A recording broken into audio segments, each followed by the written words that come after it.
괴로움이 심합니다 라는 제목의 말씀을 가지고 하나님의 말씀을 증거합니다. 주님 괴로움이 심합니다.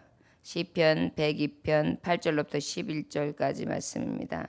함께 봉독하십니다. 내 원수들이 종일 나를 비방하며 내게 대항하여 미칠 듯이 날뛰는 자들이 나를 가리켜 맹세하나이다. 나는 죄를 양식같이 먹으며 나는 눈물 섞인 물을 마셨나이다. 주의 분노와 진노로 말미암음이라. 주께서 나를 들어서 던지셨나이다. 내 날이 기울어지는 그림자 같고 내가 풀에 시들어짐 같으니이다. 아멘.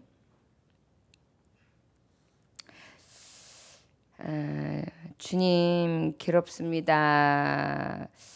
1절로부터 7절의 말씀을 가지고 하나님의 말씀을 전했었습니다. 마음이 아주 상하고 근심이 쌓여 여호와 앞에 토로하는 그러한 기도의 내용인데요. 이 괴로운 날 하나님이 이 부르짖음을 들으시기를 늘 원하는데 자기의 심정이 지금 어떤 심정이냐? 바로 숯같이 마음이 새까맣게 타들어간 마음이다. 음식도 못 먹고 그저 삐쩍 말라 들어가는데 아주 심히 힘든 상황. 그리고 탄식 소리에 말미암아 나의 살이 뼈에 붙었다. 피골이 상접할 정도로 그렇게 괴로운 상황. 그런데 그것으로 끝내는 것이 아니라 올빼미 같이 밤에도 잠을 못 자고 또 부엉이 같이 되었다. 부엉이는 밤새 눈을 뜨고 있는데 부엉이의 특징이 뭐예요? 부엉이는 닥치는 대로 먹이를 잡아다 놓는 습성이 있다고 합니다. 그런데 밤에 올빼미처럼 눈을 뜨고 있고 부엉이처럼 있는데 이제 어때요? 황폐해졌다는 것은 그나마 이 부엉이가 할 수 있는 먹이를 닥치는 대로 주워다 놓을 수 있는 환경도 되지 않는 거예요. 그러다 보니까 아주 모든 면에 캄캄해요. 그래서 이 괴로움을 하나님 앞에 이야기하고 있습니다. 그런데 자기의 신세가 어느 정도냐? 참새 같다. 외로운 참새. 여러분 알다시피 참새는 다 같이 이렇게 군집 한꺼번에 확 날아갔다 싹 날아가는 게 특징인데 외로운 참새라는 것은 그저 외톨이가 돼서 가장 가엾고 가장 힘없고 가장 나약함에 괴로움에 지쳐있는 그러한 신세다. 하나님 앞에 토로하고 있습니다.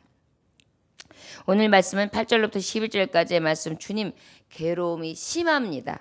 자, 괴롭습니다 그랬는데 이제 좀 더 그 여러 가지 심함이 더해져서 그 마음이 어떠한 것으로 심각한지에 대해서 하나님 앞에 고백하고 있는 장면입니다.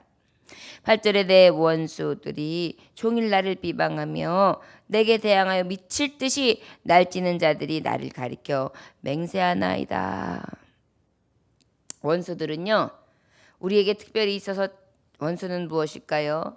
원수 마귀들이죠. 어떤 사람들은 어떤 사람을 원수라고 생각해요. 그런데 가만히 생각해 보면요, 믿음의 사람들은 사람이 원수가 아니라 그 속에서 하나님의 성도들을 괴롭히고 또 이간하고 모함하고 헐뜯고 찢어놓고 갈라놓고 이렇게 하는 것은 마귀, 사탄, 원수 마귀, 거짓의 아비가 하는 짓이거든요. 그렇기 때문에 사람을 미워할 게 아니에요. 오히려 그를 위해서는 사랑하는 마음으로 기도해 줄 뿐이고 그 안에 있는 원수 마귀하고 우리는 싸우고 있는 것입니다. 그래서 그 원수들은 어떻게 하느냐? 종일 나를 회방한다. 잠시가 아니에요. 한두 번이 아니에요. 온종일 날마다라는 거예요. 아주 믿고 믿음으로 나아가고 말씀으로 살아가려고 하는데 그 비방과 욕이 얼마나 대단한지요. 너무너무 괴로운 것입니다. 그들이 그렇다면 이렇게 상대방을 비방하고 욕하는 것이 그래도 좀 인격적이고 상대방의 의견을 좀 잘 들어서 맞게 제시하면 좋겠는데 그게 아니에요. 미친 듯이 날뛰는 것입니다. 악을 행함에 있어서 논리, 사리 이런 거 이치 전혀 그런 것하고 관계없이 그래서 자기 주장만 강변하는, 상대의 말은 들어보려고 하지도 않고 들을 마음도 없고 듣지도 않으려고 하면서 어때요? 아주 맹세하면서 악을 행하는데 그 악의 극치입니다. 고집의 극치입니다. 아무리 이해를 시키려고 하고 아무리 따뜻하게 사랑으로 정말 모든 악을 덮으려고 해도 안 통하는 거예요. 안 통하는 거. 그것이 어떻게 해요? 종일. 잠깐도 아니고 그때만 잠깐이 아니라 그저 한두 번이 아니라 온종일 하루 종일 날마다 이것이 반복되는 것입니다. 얼마나 괴롭겠어요. 그 괴로움이 심한 것입니다. 9절에서 10절 중반까지 보면은 주의 분노와 진노로 말미암아 나는 죄를 양식같이 먹으며 나는 눈물 섞인 물을 마셨나이다. 주의 분노와 진노는 말미암음이라 그랬어요. 말씀을 보면 이 9절 초두의 원어에 보면 키라는 것이 있어요. 이게 뭐냐면 왜냐하면이라는 뜻이에요. 이 얘기 뭐냐면 이렇게 미친 듯이 날뛸 때 나는 어떻게 하느냐? 어떻게 내가 저들이 그러므로 말미암아 나는 그 원수들의 비방하는 이유로 말미암아 나는 죄를 양식같이 먹고 눈물 섞인 물을 마셨다. 이 고난이 너무 심한 거예요. 여러분 눈물 섞인 빵을 먹는다 그러잖아요. 우리 밥을 먹다가도 눈물이 뜨르르 흐르면은 뜨르르 흘러가지고 밥 숟갈도 적시고 어쩔 때는 밥 이 그릇으로 툭 떨어지죠. 눈물 젖은 빵, 눈물 젖은 밥을 먹는 거. 그렇게 서럽고 힘들고 곤혹스러운 그런 눈물로 통해 자복하는 그러한 죄를 먹고 눈물을 마셨다. 이거는 이제 서러움을 떠나서 여기서 죄를 덮고 물을 섞인 물을 막았다 이 얘기는 뭐예요? 하나님 앞에 그래도 또 어떻게 하고 있는 거예요? 그들을 원망하고 그들에 대해서 어떤 악을 토로하기보다 하나님 이러이러한 사정입니다 그러면서 주님 나의 죄로 인한 것이 있다며 내가 용서하지 못하고 저들을 미워하는 것이 있다며 내가 깨달아야 될 것이 있다며 하나님 나를 용서하시고 깨닫게 하시고 이 모든 괴로움에서 나를 건져주세요. 그러면서 어떻게 해요? 눈물로 호소하면서 그렇게 하나님 앞에 섰다는 것입니다. 그런데 이 원수들은 여기서 왜냐하면 그들이 미친 듯이 뛰는 이유는 왜냐하면 내가 하나님 앞에 기도했기 때문에 내가 눈물로 호소하는 것을 보더니 더 기승을 부린다는 거예요. 하나님 앞에 매달리니까 더 기승을 부린다는 거예요. 비웃는다는 거예요. 비방한다는 거예요. 비방하는 이유가 너 그렇게 심히 괴로운데도 그래? 그렇게 기도하면 밥이 나와? 떡이 나와? 오히려 더 눈물 나게, 더 힘들게 그렇게 억압하고 더 서럽게 만든다는 것입니다. 누가요? 원수가. 여러분 원수 마귀도 우리가 믿음으로 끝까지 서려고 애쓰면서 눈물로 하나님 앞에 호소할 때 우리를 조소해요. 그렇지만 믿음의 사람들이 다른 것이 무엇입니까? 우리는 원수들을 의식하는 게 아니라 누구를 의식해요? 지금도 내 편에 서 계신 하나님을 의식하죠. 그렇기 때문에 기도 쉬는 죄를 범치 아니하며 끝까지 눈물을 흘려도 하나님 앞에 부르짖어도 하나님 앞에 모든 것을 하나님 앞에 맡기고 아버지 앞에 끊임없이 구할 수 있는 줄 믿습니다. 땅에 꿇어 앉아서 눈물로 동의하고 죄를 먹고 눈물을 마신다. 얼마나 사실은 힘든 상황입니까? 상황 자체는 너무너무 어려운 상황이에요. 여러분 근데 놀라운 사실은 지금 이렇게 그럼에도 불구하고 하나님 앞에 기도한다는 것은 은혜지요. 세상 사람들은 그저 자기 서러움에 목이 메어서 그저 울 뿐이에요. 그런데 하나님의 사람은 어때요? 이 특권 하나님 아버지를 불러요.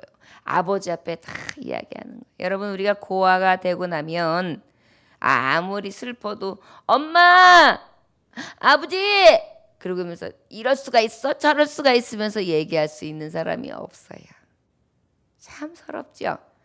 그런데 부모님이 계시면 어때요? 엄마 아버지 글쎄. 그래서 어떤 사람들은 산소에 가가지고 아버지 앞에서 엉엉 울면서 어머니 앞에서 엉엉 울면서 얘기하는 사람들도 있다고 합니다. 그러나 힘이 있나요? 능력이 있나요? 그런데 우리는 살아계신 하나님 아버지를 부르며 그 아버지 앞에 눈물로 호소할 수 있으니 그것이 가장 큰 은혜가 되는 줄 믿습니다. 더 큰 사랑은 그 하나님은 능력 되시는데 그 능력의 하나님 아버지를 부를 수 있으니 그것이 우리에게는 큰 힘이 되는 줄 믿습니다.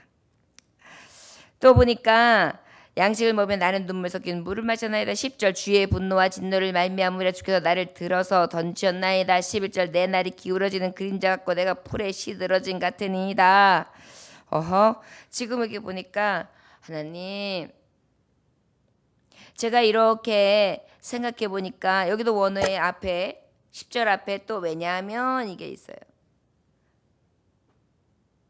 이것은 바로 뭐냐면 내가 그림자같이 기울고 또 풀에 시들어진 같이 되었다. 왜냐하면 그 앞에 주께서 나를 던지셨기 때문에 들에 던지셨기 때문이다. 그렇게 표현하고 있어요. 여러분 이 하나님은 말씀하고 계세요. 사랑하는 자를 징계하신다. 계시록 3장 19절에 나는 내가 사랑하는 자마다 징계하여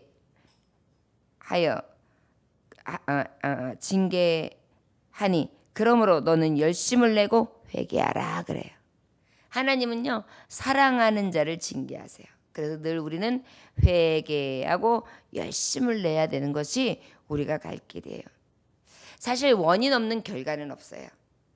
가만히 보면 이유 없이 원수들이 나를 비방하고 원수들이 나를 모함하고 원수들이 나를 힘들게 합니다. 그렇지만 가만히 보면 나에게 있는 원인들이 참 많지요. 그럴 때 하나님은 사랑하는 자에게 징계를 주심으로 어떻게 할까요? 깨닫게 하시는 거예요. 회개하게 하는 것입니다. 욥기서 5장 17절에 보니까 하나님의 징계를 받는 사람은 복이 있으니 전능하신 날에 훈계를 업신여기지 말라. 시편 118편 18절에 보니까 여호와께서 나를 역하게 징계하셨으나 엄하게 징계하셨으나 죽음에는 넘기지 아니하셨다. 잠언서 29장 17절에 보니까 내 자식을 징계하라. 그리하면 그가 내게 평안을 주며 내 마음에 기쁨을 줄 것이다. 자녀를 징계하라. 그것이 기쁨이며 즐거움이 있을 것이다. 마찬가지예요. 하나님 아버지도 우리 자녀들 된 우리를 잘못된 것 다 징계하시면서 우리를 깨닫게 하시고 회개하게 하시는 것입니다. 나는 내가 사랑하는 자마다 징계하니 그러므로 너는 열심을 내고 회개하라. 계시록 3장 19절. 고린도전서 11장 30절에 그러나 우리가 주께 심판을 받으며 징계를 받는 것은 우리가 세상과 함께 정죄를 받지 않게 하시려는 것이라. 할렐루야. 세상에서 잠시 잠깐은 징계가 있습니다. 마치 나를 들에 던져진 것 같이 이것이 이웃을 통해서든 가족을 통해서든 형제들을 통해서든 이런 어려운 일들이 원수마귀의 계계를 통하여 이루어진다 할 때 이것이 합력하여 선을 이게 하시되 하나님이 징계하심으로 나를 회개하게 하시고 나를 온전하게 하시며 하나님 앞에 섰을 때 심판할 것이 없게 하시기 위한 하나님의 계획도 숨어 있다는 것을 기억할 수 있기를 주의 이름으로 축원합니다. 그래서 우리가 어려움이 심히 있을 때에 억울하다 생각하는 것이 아니라 하나님 앞에 엎드려 기도하는 것이고 혹 나의 죄로 인한 것이 있다면 하나님 앞에 자복하면서 기도함으로 아버지 앞에 깨끗함을 입고 하나님의 선하심을 따라 살아갈 수 있는 하나님의 자녀다운 성도다운 삶을 살아가야 마땅할 줄 믿습니다. 여러분 우리가 잘 알고 있는 야곱이 있죠. 야곱이 어떻게 되었습니까? 자기가 남자답지 못하고 형이 아주 남자다웠단 말이에요. 말씀해 보면 야곱은 어머니 곁에서 이렇게 집안에서 맴돌았고 에서는 어땠어요? 바깥에서 사냥을 하면서 막 씩씩하게 활보했죠. 그랬을 때 아버지는 어떻게 했습니까? 아버지 이삭은 사실 차별을 했어요. 그래가지고 그 아들 에서를 굉장히 아꼈고 그 에서에게만 장자권뿐만이 아니라 축복하려고 에서에게만 말했죠. 가서 짐승을 잡아라. 그 정도로 편애했습니다. 여성적인 면을 가지고 있었고 내면적으로는 내성적인 마음을 가지고 있던 이 야곱은 늘 털이 많고 사냥을 잘했던 형을 부러워했을 것입니다. 그러다 보니까 남자다운 형이 자신보다 더 좋았겠지요. 거기다 아버지의 편애하는 그런 것을 보고 많이 상처도 받았을지도 몰라요. 그러다 보니까 장자권에 대한 집착도 하게 됐을지도 모르죠. 그렇기 때문에 그 안에 자리 잡고 있던 상처로 인해서 늘 형의 장자권도 뺏으려고 했고 이 비열한 시도를 더 넘어가서 거짓말로 또한 어떻게 축복을 다 사기도 하고 그래서 아버지의 이 편애가 아주 야곱에게 있어 치명적인 결과를 갖게 되기도 했습니다. 그렇기 때문에 어찌 보면 이 야곱은 나는 아버지처럼 편애하지 않을 거야. 이런 마음을 가지고 있었지도 몰라요. 그런데 어떻게 된 것입니까? 판에 박은 듯이 누구를 편애했어요? 요셉. 요셉을 편애해도 보통한 게 아니에요. 결국은 요셉을 편애한 것으로 인하여 형제들끼리 살인과 음모, 인신매매까지 하는 아주 끔찍한 행동으로 연결되지 않습니까? 도저히 이해되지 않아요. 나는 절대 그러지 않아야지라고 생각했을 텐데 야곱 또한 요셉을 아주 편애했단 말이죠. 심리학에서는 이것을 증오적 동일시래요. 증오적 동일시. 나는 이러지 말아야지. 근데 우리말로 표현하면 미워하면서 닮아간다. 나는 아버지처럼 저렇게 술 안 마실 거야. 나는 아버지처럼 욕하지 않을 거야. 아버지처럼 엄마 때리지 않을 거야. 막 이런 그런 생각을 가지고 있었지만 그런 부모 밑에서 자라면 알코올 중독자 될 확률, 알코올 중독 아버지를 가지면 알코올 중독자 될 확률이 굉장히 높고 매맞는 어머니를 보면서 자란 아이가 나중에 아내를 구타할 확률이 훨씬 높아지는 것입니다. 이것이 증오적 동일시예요. 이것이 굉장히 무서운 결과지요. 결과적으로는 그가 가지고 있던 상처가 더 큰 상처를 내게 되고 아픔이 되어 쓴물이 되어 돌아오기도 합니다. 제가 이외의 말씀을 전하냐면 우리가 봤을 때에 원인 없는 우리의 징계는 없어요. 가만히 보면 하나님께서 우리에게 주는 시험도 아브라함을 이삭을 100세에 줬음에도 불구하고 100세에 모리아산에 바쳐라 왜 그랬을까요? 저는 말씀에는 기록되어 있지 않지만 분명히 아브라함이 이삭에게 쏙 빠져 있었을 것입니다. 그때 하나님은 아브라함을 깨닫게 하시는 거죠. 우리에게 원인 없는 시험과 원인 없는 하나님의 징계는 없어요. 우리의 삶이 어떤지 다시 한번 들여다보고 회개하고 오히려 나를 하나님이 이 어려움에 심히 괴로운 중에 나를 던져 넣으실 때는 나를 깨닫게 하시고 나를 돌이키게 하시고 아버지 앞에 회개할 것은 회개하게 함으로 마지막 심판 때에 하나님 앞에 받을 심판이 없도록 그렇게 하나님께서 은혜로 갚아주시기 위한 계획이 있을 것을 믿습니다. 저 여러분 인생을 살아가면서 심히 괴로운 일들을 피할 수는 없습니다.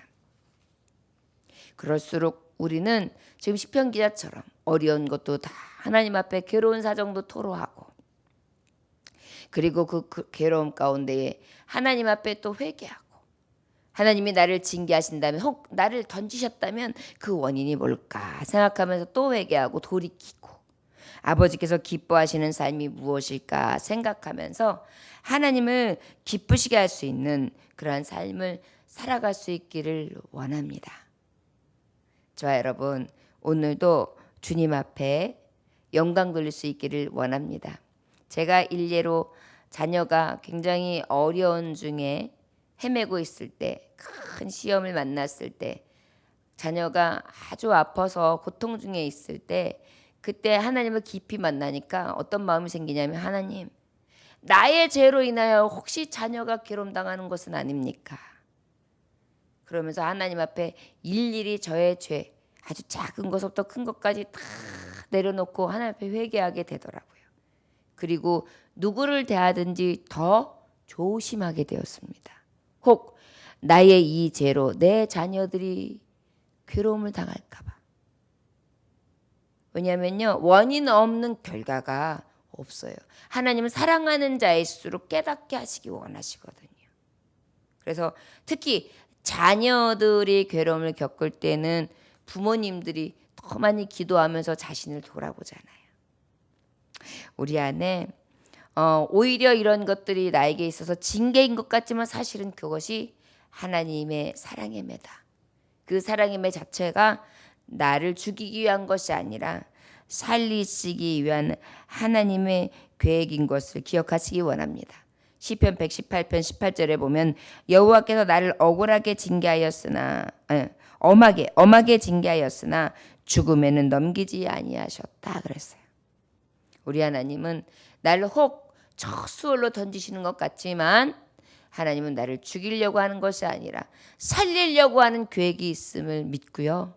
끊임없이 기도하면서 아무리 괴로움 있고 어려움이 있을지라도 하나님 앞에 무릎 꿇고 죄를 뿌리며 기도할 수 있는 저와 여러분들 되시길 주의 이름으로 축원합니다. 기도하겠습니다. 하나님 아버지 감사합니다. 혹 나의 교만함으로 원수들 앞에 나를 던지셨습니까? 혹 내가 자고함으로 원수들 앞에 나를 던지셨습니까? 혹 내가 비열하고 내가 또한 이웃들에게 사랑하지 못함으로 인하여 나를 깨닫게 하시려고 던지셨나이까? 주님, 이 괴로움이 심한 중에 원망하는 자가 아니라 도리어 나를 돌아보며 하나님 앞에 이 괴로움을 이야기하고 그저 구원의 하나님 앞에 맡기고 기도할 수 있는 진정한 성도 되게 하여 주옵소서. 아버지, 후일의 생명 끝나고 주님 앞에 계산할 때에 깨닫는 자 복 있다 하셨는데 깨닫고 돌이킴으로 죄 없다 하심으로 인정함을 얻게 하시고 주여 도리어 사랑으로 나를 위로하시며 아버지 우편에 면류관을 쓰고 기뻐함으로 영광의 나를 볼 수 있도록 우리의 삶의 족적을 돌아보며 매일매일의 삶 속에 주님과 동행하는 삶을 살게 하여 주옵소서. 간절히 주님만을 구하오며 예수님 이름으로 기도 올려나이다. 아멘. 주님 가르침으로 마치겠습니다. 하늘에 계신 우리 아버지여, 이름이 거룩히 여김